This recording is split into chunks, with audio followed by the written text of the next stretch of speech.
ଦେଖନ୍ତୁ ଜଗନ୍ନାଥଙ୍କର ଜମି ବହୁ ଜମି ବିଭିନ୍ନ ଜାଗାରେ ଏ ଆଜି ନୁହେଁ ଗୋଟେ ଚର୍ଚ୍ଚା ହେଇକିରି ବର୍ଷ ବର୍ଷ ଧରି ଚର୍ଚ୍ଚା ହଉଛି।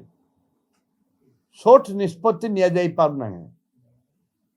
ଆମର ଯେତେବେଳେ ନମ୍ବର 1 ନମ୍ବର ବିଧାନସଭା କମିଟି ଯାଇଥିଲୁ ପୁରୀ ଏବଂ ଯିଏକି ପ୍ରଶାସକ ଅଛନ୍ତି ଡକ୍ଟର ଅରବିନ୍ଦ ପାଢ଼ୀ ଏବଂ ତାଙ୍କର ସମସ୍ତ ଲୋକଙ୍କ ସହିତ ଆଲୋଚନା ପରେ କମିଟି ନିଷ୍ପତ୍ତି ନେଇଥିବି ଯେ ଯୋଠେ ଜମିକି ଜବରଦଖଲ କରାଯାଇଛି, ଯୋଠେ ଜଗନ୍ନାଥଙ୍କ ଜମିରେ ଲୋକ ରହିଛନ୍ତି ତାଙ୍କୁ ଛାଡୁନାହାନ୍ତି ଜମା, ବିଭିନ୍ନ ରାଜ୍ୟରେ ବି ଅଛି, ତାକୁ ସେଟଲମେଣ୍ଟ କରିକିରି କର୍ପସ ଫଣ୍ଡି କରିବା ଆବଶ୍ୟକତା ରହିଛି। ନିଶ୍ଚିତ ଭାବରେ ସରକାର ନିଷ୍ପତ୍ତି ନିଅନ୍ତୁ।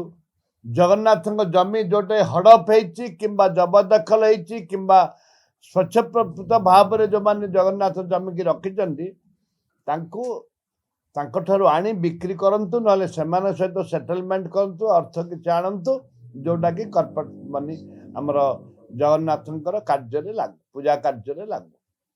ଏଇଟା ଆମେ ବି ମୁଁ ବି ଚାହୁଁଛି, ସେ କମିଟି ବି ଆମେ ନିଷ୍ପତ୍ତି ନେଇଛୁ।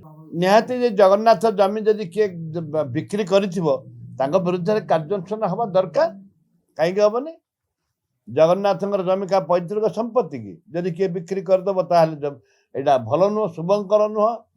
ଆଉ ଦେବସ୍ପ ବ୍ରହ୍ମସ୍ପ ରାଜସ୍ପ ଯିଏ ଖାଏ କିଏ ଭଲ ପଡ଼େନି। ପ୍ରକ୍ରିୟା ନିଶ୍ଚିତ ପ୍ରକ୍ରିୟା ବିଳମ୍ବ ହେଇଛି, ବହୁ ବର୍ଷ ଆଗରୁ ହେବା କଥା। ଇଏ ଆଲୋଚନା ମାଧ୍ୟମରେ ରହିଯାଉଛି। ମୁଁ ଅନୁରୋଧ କରିବି ଯେ ଆଲୋଚନା ମାଧ୍ୟମରେ ରହିଲେ ହେବନି, କାର୍ଯ୍ୟକାରୀ ହେବା ଦରକାର। କୋଉ ସରକାର ଶିଥିଳତା ଭାବ କଲା କି ଉଗ୍ର ହେଲା ସେ ବିଷୟ ନେଇକରି ମୁଁ କହିନି। ଜଗନ୍ନାଥ ସମ୍ପତ୍ତି ଯେଉଁମାନେ ରକ୍ଷା କରିଛନ୍ତି ଦୟାକରି ଛାଡ଼ିଦେବା ଦରକାର ଏବଂ ସେଟଲମେଣ୍ଟର ସମାଧାନ କରିବା ଦରକାର। ହଁ, ଯେଉଁମାନେ ରହିଛନ୍ତି ଅଧିକାଂଶ ତାଙ୍କୁ ଯଦି ସରକାରୀ ଜାଗାରେ ଅଛନ୍ତି, ସରକାରୀ ଜାଗାରେ ପୁରୀରେ କ'ଣ ସାରା ଓଡ଼ିଶାରେ କଥା ପଡ଼ିଛି। ଏଠି ଜୟପୁରରେ ବି ଅଛନ୍ତି, ପଟ୍ଟା ପାଇନାହାନ୍ତି। କୋରାପୁଟରେ ବି ଅଛନ୍ତି, ପଟ୍ଟା ପାଇନାହାନ୍ତି। ଯୋଉଟେ ପଟ୍ଟା ପାଇନାହାନ୍ତି ସରକାର ନିଷ୍ପତ୍ତି ନେବା ଦରକାର ଯେ ଯେଉଁମାନେ ପଟ୍ଟା ପାଇନାହାନ୍ତି ତାଙ୍କୁ ପଟ୍ଟା ଦେବା ଦରକାର।